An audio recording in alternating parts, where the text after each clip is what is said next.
SingleDad helped a woman push her car. She sent a helicopter for his daughter's birthday. The sun was low, casting long shadows across the cracked highway, the kind of golden hour that made the world look softer than it felt. Aaron's hands were rough from the day's work stacking, lumber checking, inventory sweeping floors at the hardware store. His back ached, his boots were worn, and the only thing on his mind was picking up his daughter Ellie from his sister's place and making it home before she got too hungry. That's when he saw the car. A sleek black sedan, hazard lights blinking weakly, was pulled over onto the gravel shoulder. Steam curled lazily from under the hood. The driver's door was open, and a woman stood beside it, clearly flustered, her hands braced against the front of the car as she tried unsuccessfully to push it off the road. Aaron sighed. He didn't have much time, but he also didn't have it in him to just keep driving. He slowed his old pickup to a stop behind the car, put it in park, and stepped out. "You all right, ma'am?" he asked, wiping his palms on his jeans as he approached. The woman turned. She looked misplaced, elegant. Her coat looked expensive, heels, unsuited for gravel, phone clutched tightly in one manicured hand. Her eyes, frustrated but sharp, met his. "My battery's dead, I think. It just stopped. And of course my phone is too." Aaron nodded once, no judgment in his face. "Well, let's get it to the shoulder first. You shouldn't be this close to traffic." "You sure?" she asked, a little breathless. He offered a small smile. "Dead battery or not, you shouldn't have to push it alone." They braced themselves against the front, and with a grunt and a bit of gravel scraping effort, the car rolled safely further off the road. When they stopped, she leaned against the door, catching her breath. "Thank you," she said more genuinely now. "No problem," Aaron replied, stepping back. "Name's Aaron." She hesitated before replying, as if unused to introductions at the side of the road. "Nina." Aaron glanced toward the hood. "Mind if I take a look? Might be something simple." She nodded. "Be my guest." He popped the hood, checked the connections, and pulled a small set of jumper cables from the back of his truck. "Might be the battery. We can try to give her a jump." Nina looked down at her heels and back at him. "This is definitely not my usual kind of Friday." Aaron chuckled as he hooked up the cables. "Same. Usually by now I'm heating up canned soup and telling my daughter why glitter doesn't belong in pancakes." That made her laugh, soft and surprised, like she hadn't done it in a while. The engine coughed to life on the third try. Nina blinked, amazed. "Well, I owe you, seriously." Aaron shook his head. "You don't. Just glad I passed by when I did." She stepped back, watching him as he coiled the cables. Her gaze lingered a little longer this time, not on his clothes or calloused hands, but something steadier than him. The way he moved, not expecting anything, not seeking anything. Just there to help. "Thank you, Aaron," she said again. He simply nodded, offering a smile before walking back toward his truck. As he started the engine, he glanced in the rearview mirror and saw her still standing there watching. What neither of them knew at that moment was that this ordinary roadside meeting would change everything, not just for her, but for him, and especially for Ellie. Nana let out a breath she hadn't realized she'd been holding as the engine came back to life. The low hum of success filled the air, but for some reason her heart was still racing, not from panic now, but something quieter. Relief. Maybe even curiosity. Aaron was packing away the jumper cables, his movements efficient and familiar. She watched him for a moment, then stepped around to the passenger side and leaned against the warm metal of the car door. "That was impressive," she said. He looked up. "Just a battery. Nothing heroic. No, I mean all of it. Stopping, helping." "Not everyone would have bothered," Aaron shrugged, brushing his palms against his jeans. "It's not the first time I've helped a stranger by the side of the road." She tilted her head. "You do this often?" He smiled a little sheepish. "Only when I see someone in heels trying to push a 2-ton machine solo." That made her laugh, a real one this time, the kind that loosened something in her posture. "Fair enough." He nodded at her car. "Looks like she's running okay now. Might want to get the battery checked when you can, just in case." "I will," she promised. There was a moment, not awkward, just quiet. The kind of pause that happens when two people don't quite know what comes next. So Nina began brushing a strand of hair from her cheek. You mentioned a daughter, Marin lit up a little. Ellie, she's 6, turning 7 next week. Big age, big attitude, he said, chuckling. But she's got the biggest heart. Nina smiled at that. You sound proud. I am, he said simply. They stood in silence again, but it wasn't uncomfortable. The wind tugged gently at the edge of Nina's coat, and Aaron reached for the thermos in the front seat of his truck. He hesitated, then offered it. Coffee, it's not great, but it's warm. She hesitated, then took it. That's the best kind. He watched as she took a sip and made a face. Okay, maybe not the best, but definitely warm. Aaron laughed and she joined him. I was about to head to Joe's Diner, he said. You know it? She shook her head. No, I'm not from this area. It's just a few blocks away. Not fancy, but they've got real coffee. And milkshakes. Milkshakes, she repeated, amused. My daughter swears by them. I usually grab one to take home on Fridays. Nina hesitated, then surprised herself. Mind if I tag along? He blinked. You want to come to Joe's? Well, I can't drive yet, still don't trust the battery. And you seem like you know your way around decent coffee, Aaron smiled. All right then, let's walk. It's not far. They started down the sidewalk side by side, the oddest pair to any passerby, a woman in a designer coat and heels, and a man in worn boots with engine grease under his fingernails. But somehow it felt right.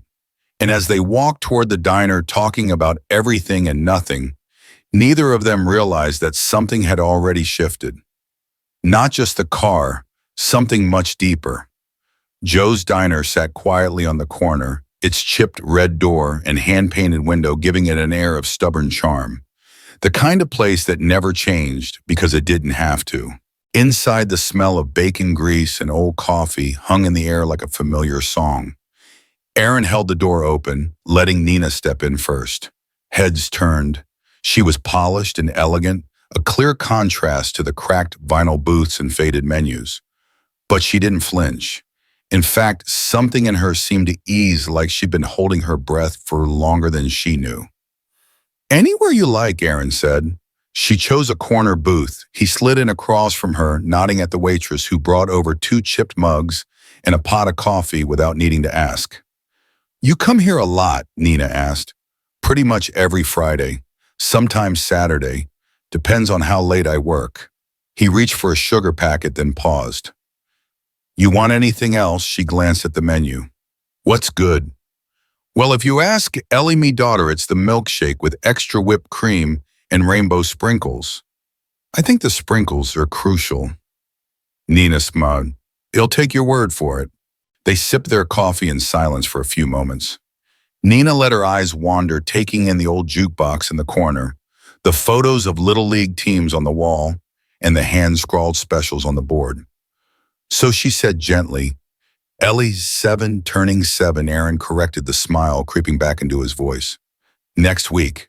You too close. He looked out the window for a moment, then back at her. It's just the two of us, has been since she was 3. So yeah, we're close. Nina didn't press.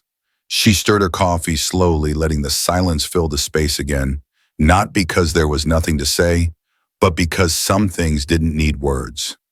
I didn't mean to pry, she added after a beat. You didn't. He took a breath. Her mom passed. Car accident. Quick. 1 minute we were a family of 3. Next it was just us. Nina looked up, her eyes softening. I'm sorry, he nodded. I wasn't ready for any of it. Still don't think I am. But Ellie, she keeps me upright. Nina traced the edge of her mug. She sounds like a remarkable kid. She is. His voice was steady but warm. Smart, funny. Loves to draw. Lately, she's been designing birthday party invitations, even though they're no party. Why not? He gave a half shrug. Can't afford it this year. Rent's been tight. Hours got cut at the shop. There was no bitterness in his voice. Just facts. Just a father doing his best. Nina looked down at her own hands, manicured, still soft. She thought of her meetings, her driver, her office with floor-to-ceiling windows, and untouched, catered lunches. and she thought of a girl designing invitations to a party that might not happen. Does she like balloons, she asked. He blinked. What? Just wondering. Balloons, cake, ponies, that sort of thing. Aaron chuckled, easing the heaviness between them. Ellie's more into dinosaurs and stars and glitter. So much glitter. You'll keep that in mind, Nina said, smiling. They finished their coffee. Outside, the sky had darkened. Her driver's car pulled up to the curb. Nina stood brushing invisible lint from her coat. Thanks for the coffee.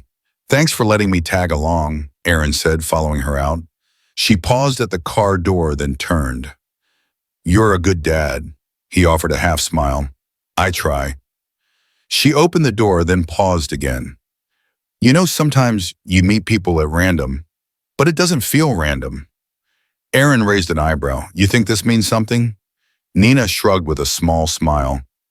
Maybe, maybe not, but he'll remember it. And with that, she slipped into the car and was gone. Aaron stood on the curb for a moment longer, then turned and walked home to a small apartment, a stack of bills, and a daughter with big eyes and a heart full of sparkles. He didn't know yet that something had shifted, but it had. The week passed in a blur of double shifts, early mornings, and quiet sacrifices. Aaron didn't hear from Nina again, not that he expected to.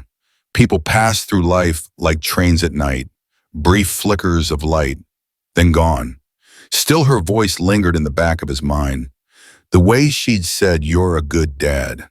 It wasn't pity, it wasn't charity, it was something else. Recognition, maybe. But Aaron had no time to dwell. Ellie's birthday was coming. He had $23 after rent and groceries. So he did what he could. He stayed up late the night before hanging crepe paper streamers across the living room. They sagged in the corners, but he didn't mind. He tied helium balloons to the backs of chairs and arranged cupcakes in a perfect circle, each topped with a hand-piped swirl of canned frosting. And for a gift, a used astronomy book he'd found at the thrift store.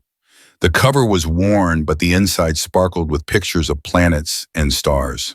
He even tucked a glittery sticker sheet inside just for Ellie. When she woke, her eyes lit up like it was Christmas. "Daddy," she gasped, running into his arms. "You remembered the sparkles," he hugged her tight. "Of course I did." They sang together, just the two of them, and she blew out the single candle. Aaron watched her carefully, trying to catch any flicker of disappointment, any glimpse of what she might be missing. But Ellie beamed, perfectly content. "It's perfect," she whispered. Just then the windows rattled. Aaron froze. A low, rhythmic whir echoed outside. He stepped toward the balcony door, heart thudding.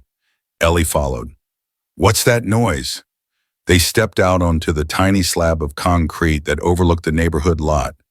And there it was, a helicopter, sleek, black, hovering low above the parking lot across the street. The whir of blades kicked up dust and paper scraps, sending a buzz through the entire complex. "What in the world?" Aaron whispered. The side door of the helicopter slid open and out stepped a woman in a long coat holding something bright and pink in one hand. Ellie gasped. "Daddy, is that Aaron?" Didn't answer. He couldn't. His voice had vanished. Across the lot, standing tall and composed beneath the spinning blades, was Nina. Her hair whipped in the wind. Her heels sank slightly into the gravel. But her expression, it was warm, almost shy. In her hand, a bouquet of glittery balloons, each one reading, "Happy Birthday, Ellie," in bold, hand-lettered print. Ellie squealed, sprinting toward the stairs. Aaron followed, stunned, his heart pounding with disbelief. By the time they reached the lot, Nina was already kneeling to greet Ellie. "Hi there," she said, offering the balloons. "I heard you like sparkles." Ellie's mouth dropped open. "These are mine, all yours." Aaron caught up, breathless. "Nina, what is this?" She stood, brushing hair from her face. "I told you I owed you." He shook his head. "You didn't owe me anything." "I know." She smiled softly. "But sometimes when the world gives you the chance to make something magical, you take it." Aaron looked at the helicopter, then back at her. "You did this." She nodded. I have a friend who flies medical transports. I asked for one favor. Just this, but why he asked again? Nina's eyes flicked to Ellie, now hugging the balloons like treasure, then back to Aaron. Because someone once helped me when I needed it, I never got the chance to say thank you. Until now. Aaron didn't speak. He couldn't. He just stared at this woman, this stranger who'd somehow made a tiny birthday feel bigger than the sky. Nina turned back to Ellie. Ever flown before? Ellie shook her head wide-eyed. Well, Nina said, I think it's time. Ellie's eyes widened as she stepped into the helicopter, her small hands gripping Aaron's. Nina helped her with the headset, smiling gently. As the rotor blades whirred and they lifted into the sky, Ellie giggled, pointing out buildings, parks, and rivers below. Aaron glanced at Nina, overwhelmed. You really didn't have to, I know, she said softly. But I wanted her to feel on top of the world, even for just a moment. Above the clouds, laughter filled the cabin, not just Ellie's, but Aaron's too. It was a birthday none of them would ever forget. The city below shrank to a patchwork of lights and rooftops. Ellie pressed her face to the window, eyes wide with wonder. Daddy, we're flying, she beamed. Aaron couldn't stop watching her, the way joy lit her up from the inside out. Beside them, Nina sat quietly observing the moment she had made possible. No worries, no grief, just sky sunlight and smiles. For that brief time, they weren't grounded by loss or limits. They were simply free. After landing in a quiet grassy field, Ellie spotted balloons tied to a picnic basket. Her name was written in sparkly letters on a card beside a stack of cupcakes. Nina smiled. Every birthday needs cake. Ellie giggled, running to explore. Aaron turned to Nina, overwhelmed. You didn't have to do all this. I wanted to, she said softly. When someone showed me kindness, once I never forgot. Aaron looked at her quiet. Neither will we. That day, Ellie didn't wish for toys. She wished Nina would come again next year. And Nina promised she would. As the sun dipped lower, casting long golden shadows across the field, Nina sat beside Aaron beneath a quiet tree. Ellie napped nearby, cupcake crumbs on her cheeks. Nina's voice was barely above a whisper. Years ago, I was broke. New in the city, my car broke down. Phone dead, rain pouring. I was ready to give up. She paused, eyes distant. Then a man pulled over, helped me push the car, gave me his umbrella, never asked my name, just smiled and said, You'll be okay. Aaron watched her silent. I never forgot that. He gave me hope when I had none. You reminded me of him, Aaron, that quiet, kind courage. Aaron looked down, then back at her. I just did what I'd hoped someone would do for Ellie. Nina smiled, and that's why it meant everything. 3 days after the birthday flight, Aaron's phone buzzed as he packed Ellie's lunch. Unknown number. He answered, cautious. Hello, Aaron, it's Nina. He straightened instinctively. Oh, hi, I've been thinking, she said. You're the kind of person I want on my team. We have an opening in community engagement. Part-time flexible hours benefits. You'd be helping coordinate outreach events. Aaron blinked. I'm not qualified. You are, she replied, because I saw how your daughter looks at you, because you show up, and because people like you change lives. He was quiet for a moment. I don't want charity. It's not charity, Aaron, she said gently. It's trust. Ellie called from the other room. He smiled. Then he'll try, he said. Aaron stood in front of the mirror, smoothing the collar of his only decent shirt. Ellie tugged at his sleeve, her eyes wide. Do you have to go today, she asked. He knelt down. Just for a few hours. But guess what? My new job means I'll be home in time for dinner every night. Ellie smiled. Promise, promise. His first day at Nina's outreach department wasn't fancy. He helped pack food boxes, organize coat drives, and listen to stories of families who reminded him of his own. And on his lunch break, he bought Ellie a brand new pair of sneakers, pink with stars on the sides. When she saw them that night, she gasped. Daddy, real new shoes. He nodded, overwhelmed. They're for running, she whispered, in case we get another helicopter. He laughed, pulling her into a hug. Sometimes a new job meant more than a paycheck. Sometimes it meant hope with laces. It was a Thursday afternoon when Nina stopped by the outreach office. She wasn't dressed like a CEO, no heels, no assistant, just a soft sweater flats and a quiet smile. Aaron was sorting winter coats when she walked in. "Didn't expect to see you here," he said, surprised. "I wanted to drop something off," she replied, "and maybe say hi." Before he could answer, Ellie came bounding from the corner, clutching a sheet of paper carefully folded in half. "Miss Nina," she cried, "wait, I made you something." Nina crouches to her level as Ellie gently unfolded the drawing. It was made in crayon, uneven lines, bright colors, pure joy. It showed three figures, a tall man, a small girl, and a woman with very long hair. Above them, a blue sky with a helicopter and a giant yellow sun smiling down. "This is us," Ellie explained shyly. "You made my birthday fly." For a moment, Nina couldn't speak. She just stared at the child's art, messy and perfect. Her throat tightened and her eyes burned. "Ellie," she finally said, "I think this is the best thing anyone's ever given me." Ellie beamed. Aaron stood nearby, watching the moment unfold, humble, proud, and quietly grateful. Nina folded the drawing carefully and held it to her chest. "Ill frame it," she whispered, and she meant it. The city had entered its rainy season, not a fierce storm, just a persistent drizzle that softened the sky and slicked the sidewalks. On days like this, the outreach center slowed down. Fewer people came in, more time to breathe. Aaron stood by the window watching the water beat against the glass. Ellie was in the corner humming while coloring another masterpiece, her little boots squeaking every time she crossed the linoleum. "Still prefer black coffee," came a voice behind him. He turned to see Nina holding two steaming paper cups. He chuckled. "Haven't converted me yet." She handed him a cup. Their fingers brushed for just a second. Familiar now. They sat by the window in two mismatched chairs, watching the rain turn the street silver. "I used to hate days like this," Nina said, quietly wrapping her hands around her cup. "When I was younger. Gray skies always made me feel small, like the world forgot me." Aaron nodded slowly. "I know what that's like." He didn't elaborate. Neither did she. They didn't need to. "It's funny," she added. "Now I find comfort in the quiet." He smiled. "Sometimes the quiet's the only place that feels real." They sipped, slowly. No rushing, no posturing. Only the rain, the warmth of coffee between their palms, and the understanding of two people who had been bent by life but not broken. "I'm still figuring it out," Nina admitted after a long pause. "How to stop running. How to let people in." Aaron glanced over at her. "You're doing fine.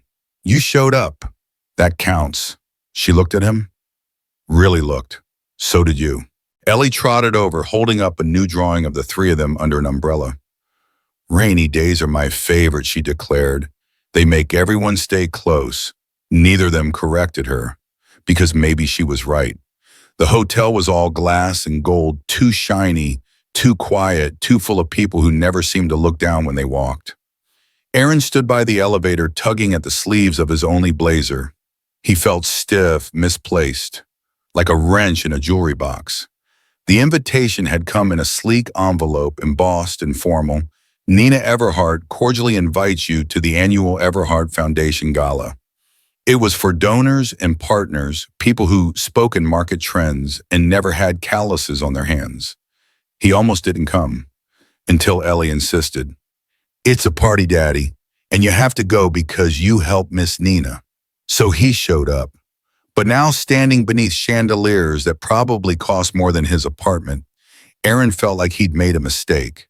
Until Daddy, he turned, and there she was, Ellie, in a little navy dress with sparkly shoes and a ribbon in her hair. Her eyes scanned the crowd until they found him. She beamed and ran straight to his side. Holding her hand, everything shifted. People still glanced over, some with curiosity, others with the kind of polite confusion reserved for guests they didn't expect. But Ellie didn't care. She pulled Aaron toward the center of the room like they belonged there. And then Nina appeared. She wore a deep green gown, elegant but not loud. When she saw them, her expression softened, not the polished smile she wore for press photos, something quieter. Perfect timing, she said. I was about to escape to the dessert table alone. Ellie grinned. I'll come with you. Daddy loves lemon squares. Nina laughed and took Ellie's hand. And in that moment, surrounded by crystal glasses, curated speeches, and carefully rehearsed applause, Aaron realized something. He wasn't just there as a guest. He was part of the reason the gala existed. He was part of Nina's story now, and she was part of his. Not just because of what had happened on the roadside, but because somehow against all odds, their lives had chosen not to pass each other by. The lights dimmed. A soft chime echoed across the ballroom, followed by the gentle clinking of glasses. A hush settled as guests turned toward the stage. At the podium, Nina stood poised, her notes untouched. Before we close tonight, she began, I want to share a story. Aaron, seated near the back with Ellie on his lap and a half-eaten lemon square in front of him, looked up. Nina's voice was calm but differentless, corporate, more personal. Last month, she said, my car stalled on the side of the road. I was alone. My phone was dead. And as cars passed by, one man pulled over. A few guests glanced around. He wasn't dressed for a gala. He didn't ask who I was. He didn't hesitate. He just helped. Aaron shifted in his seat, unsure where to look. This man, Nina continued, didn't just get my engine running. He reminded me why I started this foundation in the first place. Not for headlines, not for status, but for the kind of kindness that never asked for anything in return. She paused, scanning the crowd until her eyes found his. His name is Aaron Bell, she said softly. A single father, a man who's raising a bright little girl with more love than most children ever know. He didn't see me as someone important. He saw me as someone in need. And I haven't stopped thinking about that since. Gasps of recognition rippled around the room.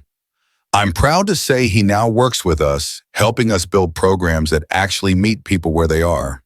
And I'm even prouder to call him my friend. She stepped back from the podium to a sudden warm applause. Aaron blinked hard, Ellie clapping wildly on his lap. He wasn't used to attention, especially not like this. His heart beat loud in his ears. People turned to look at him, not with judgment, but with something softer. Respect. Nina didn't look away. She gave him a small, knowing nod. He stood awkwardly at first, but when Ellie tugged his hand and whispered, Daddy, they're clapping for you, he stood a little taller. Not because he needed applause, but because sometimes being seen was more than enough. The apartment wasn't big. The tiles were cracked near the sink, or overhead light flickered once before staying on, and the kitchen chairs didn't match. But none of that mattered. Nina stepped inside carrying a bottle of sparkling juice and a quiet curiosity. It smelled like garlic bread and something slightly burnt. She smiled. Sorry, it's not 5 stars, Aaron said, wiping his hands on a towel. We don't do white tablecloth around here. I prefer napkins with crayon stains, Nina replied, noticing Ellie's artwork stuck to the fridge. Star stick figures and one helicopter with a heart. Ellie ran over. You came. Nina crouched down, wouldn't miss it for the world. They sat around the small table, mismatched plates filled with pasta, garlic, toast, and salad that had probably been rinsed in the same colander used for Legos earlier. But the food was warm and the laughter even warmer. Aaron told stories about Ellie learning to tie her shoes, about a bird that flew into the hardware store once, about the time he nearly baked plastic into a frozen pizza. Nina laughed, not the polite kind, but the real head-tilted back kind, the kind that feels earned. After dinner, Ellie tugged Nina's hand. Can I show you my room? Nina followed her into the small corner room with posters, twinkle lights, and a worn bookshelf. From the kitchen, Aaron watched quietly as Ellie pointed out her treasures, the drawing Nina framed, the snow globe from a thrift store, the shoes they bought with the first paycheck. When Nina returned, her eyes were a little glassy. You built something beautiful here, she said. Aaron shrugged, wiping a dish. It's not much. No, she said gently, it's everything. He looked up, and for a moment, just a moment, they stood in the soft glow of the kitchen light. The the scent of garlic still in the air, the hum of Ellie's voice singing from her room. No boardrooms, no titles, just two people and a child making something whole again. It was later that evening, the dishes rinsed and drying in the rack. Ellie had changed into her pajamas purple with tiny clouds and was curled up on the couch, her head resting against her dad's shoulder. Nina sat nearby, legs tucked underneath her, a blanket half draped over her lap. They had just finished reading one of Ellie's favorite books, a well-worn story about a flying elephant and a girl who believed in the impossible. Aaron closed the book gently. "All right, kiddo, time for bed." Ellie didn't move. Not yet. She looked up at Nina, her voice soft, uncertain. "Will Miss Nina come again for my next birthday?" The room stilled. Aaron glanced at Nina, unsure what to say. This wasn't a question about cupcakes or cartoons.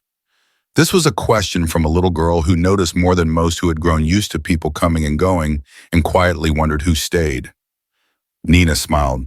Not the practiced, polished smile she wore in meetings, but a soft, real one. The kind that said she heard the heart behind the words. "I'd love to," she said, "if I'm lucky enough to be invited." Ellie grinned wide and pure. "You're already invited." Aaron didn't speak, but something in his chest shifted. Maybe it was the way Nina gently brushed Ellie's hair from her eyes. Maybe it was the way the light caught her face in that quiet moment.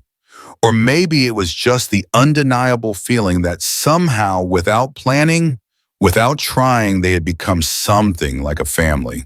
The envelope wasn't labeled bone. It had been wedged between a stack of papers Nina had left behind after dinner. Contracts, charity flyers, a printed schedule for an upcoming fundraiser. Aaron almost missed it. He only noticed because Ellie, trying to help clean up, had knocked the stack onto the floor. "Oops," she said sheepishly. As Aaron knelt to gather the papers, one cream-colored envelope slid free. No name, no seal, just a single fold. Curious, he hesitated. Then carefully he opened it. Inside was a letter, handwritten. Not in Nina's usual poised script, but something raw, rushed, unfiltered, like words poured out without planning to be read. "Sometimes I wonder if success is just a quieter kind of loneliness.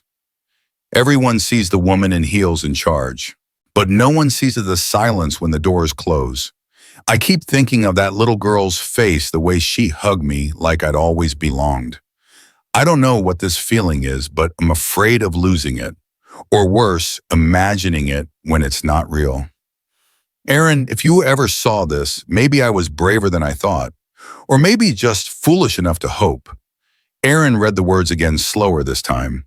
It wasn't a business note. It wasn't meant for anyone's eyes. And yet here it was. He didn't fold it right away. Instead, he sat at the small kitchen table, the lamp casting soft shadows, the apartment quiet except for Ellie's gentle breathing from the next room. He thought of all the times Nina had shown up, not just in helicopters and gala halls, but in grocery store lines and quiet evenings and small moments that didn't need spotlights. Maybe she wasn't just giving, maybe she was trying to belong. He placed the letter back in the envelope, careful, like it was something fragile, because it was. He didn't say anything the next day, but the way he looked at her when they met again. She knew. The office was quiet when Aaron arrived, too early as usual. He liked it that way. Time to breathe, to settle before the buzz began. He didn't expect to find Nina already there. She stood by the window, arms crossed, watching the sun rise over the city skyline. When she turned, her eyes were calm, but something deeper flickered behind them. "I've been thinking," she began, motioning toward the chair across from her. Aaron sat unsure what was coming next. "You've helped redesign half the outreach network," she said. "Staff trust you. The families respond to you. You've done more with limited hours than most do full-time." He shifted in his seat. "I've just done what I could." She slid a folder across the table. Inside a contract, full-time leadership, salary, health benefits, school support, flexible scheduling. He blinked. "This is a real position." "It always was," Nina said softly. "We were just waiting for you to believe it." Aaron looked down, then away. "I don't know. Ellie still needs me after school. I've made it work so far, but you'd have support, transportation, after school care, whatever she needs. He closed the folder. It's a big change. Nina leaned in. You're already leading. This just makes it official. That night back at the apartment, he sat beside Ellie as she colored a new drawing, this one of a giant hand lifting people up. He showed her the contract. Will you be gone more? She asked. He hesitated. A little, but not in the ways that matter. Ellie nodded once, then grinned. Will you still make pancakes on Saturdays? He smiled. Of course. Then I think you should say yes. And just like that, he did. Not for the title, not for the paycheck, but for the girl who believed in him and the woman who helped him believe again. The tree was small, barely 3 feet tall, and slightly lopsided, but Ellie had decorated it herself with handmade stars and string popcorn. Aaron sat nearby, sipping coffee from a chipped mug, watching her admire her own work. It was Christmas Eve. No wrapping paper, no expensive gifts, just a few secondhand books, a knit scarf from the neighbor, and a promise of cinnamon pancakes in the morning. And somehow it felt full. Ellie nestled into the couch, humming softly to herself, when a knock sounded on the door. Aaron opened it surprised. Nina stood there holding a small tin of cookies and a soft smile. She was wearing no makeup, her hair loose and her coat slightly damp from the falling snow. I didn't mean to intrude, she said quietly. I just didn't want to spend tonight alone. Aaron stepped aside without a word, letting her in. Ellie's face lit up. Miss Nina. Nina crouched beside her, presenting the tin. I made these myself, burned half the batch, but these survived. They sat together on the floor, no formality, no pretense. Just 3 people eating cookies under homemade stars. At one point, Nina leaned back against the couch and watched Ellie unwrap a worn-out storybook with pure joy.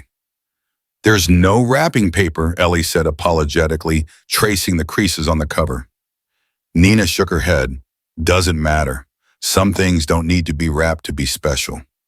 Later, when Ellie drifted to sleep in Aaron's arms, Nina helped tuck her into bed. They stood for a long moment in the dim hallway, listening to the soft rhythm of the child's breathing. You didn't have to come tonight, Aaron said gently. I know, she replied. But I wanted to. Outside, snow continued to fall. Inside, the room felt warmer than ever, not because of heat, but because of presence. And as they sat in the quiet living room again, side by side, Aaron realized this wasn't just a visit. This was something beginning. Morning crept in slowly, the snow outside still clinging to the branches like lace. In the tiny kitchen, the smell of cinnamon pancakes filled the air, and Ellie, still in her pajamas, sat cross-legged on the counter, swinging her legs as she stirred the batter with determination. Nina stood nearby, watching with a soft smile, her sweater sleeves pulled down over her hands, a mug of tea warming her fingers. Aaron flipped a pancake, then looked up at both of them, the way Ellie leaned toward Nina without hesitation, the way Nina adjusted Ellie's crooked headband as if she'd done it 100 times. It felt right, familiar, like something they hadn't planned but had built slowly, one small moment at a time. Later, after breakfast, Ellie ran off to build a snow fort in the courtyard. The world outside was quiet and white. Nina reached for her coat. I should probably wait, Aaron said gently. She paused, eyes on his. He stepped closer. Not dramatic, not rehearsed, just honest. I'm not good at speeches, and I've got no ring in my pocket. This isn't that kind of proposal. She tilted her head, curious. But I've been thinking, he continued. We've been circling something real. Quietly, without needing to name it. Nina's breath caught just slightly. He smiled. So maybe we don't need to rush or label anything, but what if we just kept showing up for each other like this, every day? You, me, Ellie, mornings and evenings, the hard days, the silly ones. Nina blinked. Her voice, when it came, was soft. That sounds like a kind of proposal to me. Aaron looked down a bit sheepish. Is that a yes? It's the easiest yes I've ever said, she whispered. They stood there for a moment, the soft hum of the heater in the background, snowflakes tumbling quietly outside. No fireworks, no spotlight. Just two people steady and present, choosing each other in the silence. The sun dipped gently over the horizon, casting long golden beams across the park. What was once an empty field filled with patchy grass and forgotten benches had been transformed. Now, children's laughter filled the air. Kites danced on the breeze, and a polished wooden sign near the entrance read, "Ellie's Hill, a place for wonder, a place to soar." Aaron stood beneath it, his hand loosely curled around Nina's.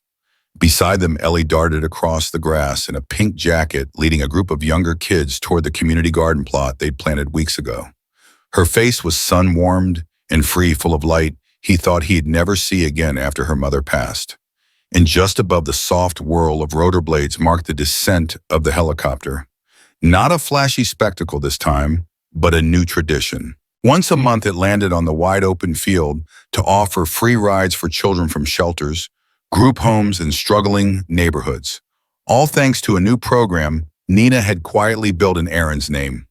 The kids climbed aboard wide-eyed. One little boy turned and shouted, "I'm going to touch the clouds." Nina smiled, her voice low. Every child deserves that chance to believe they can. Aaron glanced at her. "You made this possible." She squeezed his hand. "No, we did. You started it with jumper cables and a kind heart." They sat on the hill as twilight settled, their shoulders touching. They weren't married, not yet. There had been no rush, no pressure, only a quiet unfolding. A life built not on grand declarations, but on steady choices, pushing a broken car, sharing coffee in a booth, saying yes to a child's joy. Aaron looked at Ellie, then at Nina. "You know, I used to think everything good had to be taken from me. That life gave you one gift and then asked for it back. And now," she asked gently, "now I think maybe love doesn't always knock. Sometimes it just pulls over on the side of the road and helps you push." She leaned her head on his shoulder. "Roots take time, Aaron, but they're the only way anything truly grows." As the stars blinked into the sky above and Ellie waved from across the field, Aaron felt something settle inside him, a peace deeper than he'd known. He hadn't just fixed a car that day. He'd opened a door to sky above and roots below.